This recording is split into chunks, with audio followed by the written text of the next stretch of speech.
जय माता दी दोस्तों खरमास की शुरुआत साल 2025 में 16 दिसंबर दिन मंगलवार से शुरू हो रही है, जो कि 14 जनवरी तक रहेगा।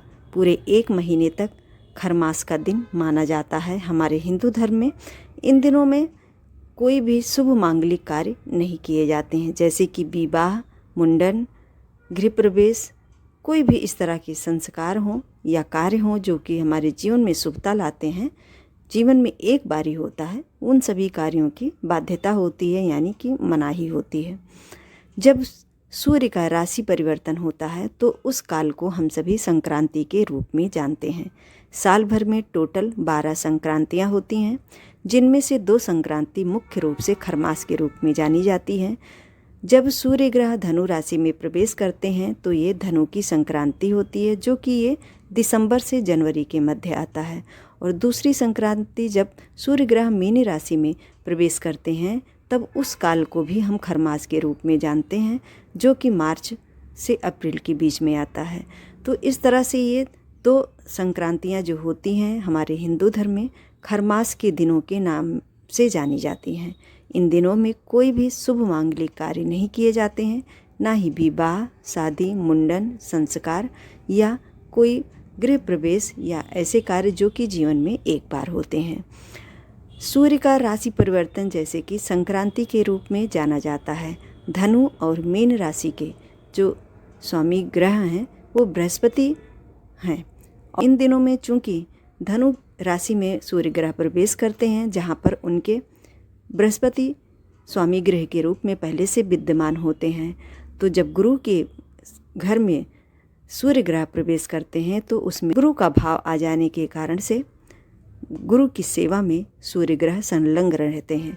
उनकी उपस्थिति धीमी हो जाती है जन कल्याण के लिए, यानी सूर्य का जो तेज होता है इन दिनों में आपने देखा होगा वो धीमा रहता है और ठंड भी बहुत अधिक रहती है। इस कारण से सूर्य की गति धीमी होने के कारण जब भी हम कोई कार्य जो शुभ होते हैं, मांगलिक होते हैं, इन सभी को जब हम इन दिनों में करते हैं तो हमारे जीवन पर उसका शुभ परिणाम नहीं प्राप्त होता है। जैसे कि पंचदेवों की पूजन आराधन के बाद जा कर के सभी मांगलिक कार्यों की पूर्ति होती है।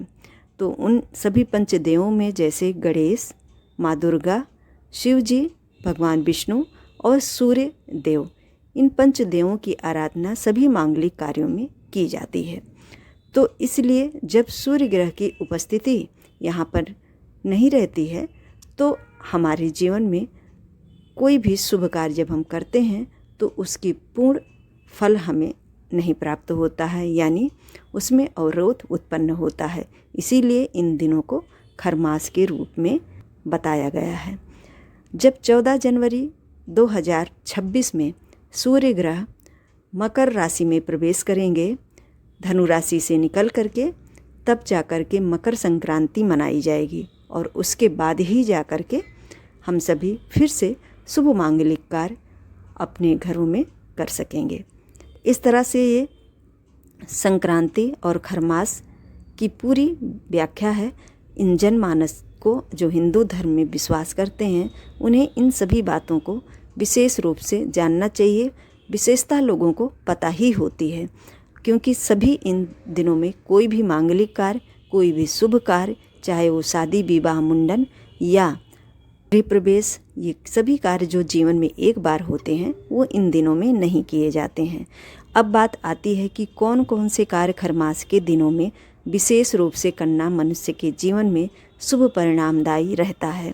तो उन कार्यों में जैसे कि भगवान सूर्य की उपासना करना, भगवान सूर्य के मंत्रों का अधिक से अधिक जप करना, सुबह में स्नान करने के उपरांत पहले भगवान सूर्य नारायण को तांबे के लोटे में जल, गंगा जल, काला तिल और लाल वस्तुएं डाल करके उन्हें जल प्रदान करें। और उसके बाद भगवान शिव की, भगवान विष्णु की आराधना भी इस महीने में विशेष तौर पे की जाती है। गंगा में स्नान करना, अधिक से अधिक दान करना और अधिक से अधिक भगवान के मंत्रों का जप करना, ये सभी कार्य हमारे जीवन में पुण्य फलदायी माने गए हैं। इन सब कार्यों को करते रहने से हमारे घर परिवार, बाल बच्चों के जीवन में खुशियाँ आती हैं और माता पिता का किया हुआ कोई भी इस तरह का कार्य वो हमेशा बच्चों के लिए शुभ परिणामदायी ही रहता है। उनकी किसी भी कार्यों में मतलब कोई अवरोध नहीं आता है। इसलिए हर माता पिता का यह उत्तरदायित्व बनता है कि अपने संतान के कल्याण के लिए, अपने संतान के मंगल कामना के लिए हमारे हिंदू धर्म के बताए हुए इन सभी विधियों और नियमों को मानना चाहिए, मान करके उनका पालन करना चाहिए और तभी जा कर के हमारे संतानों के जीवन में बरकतें आएंगी। इस तरह से ये हमारे हिंदू धर्म की व्यवस्था है।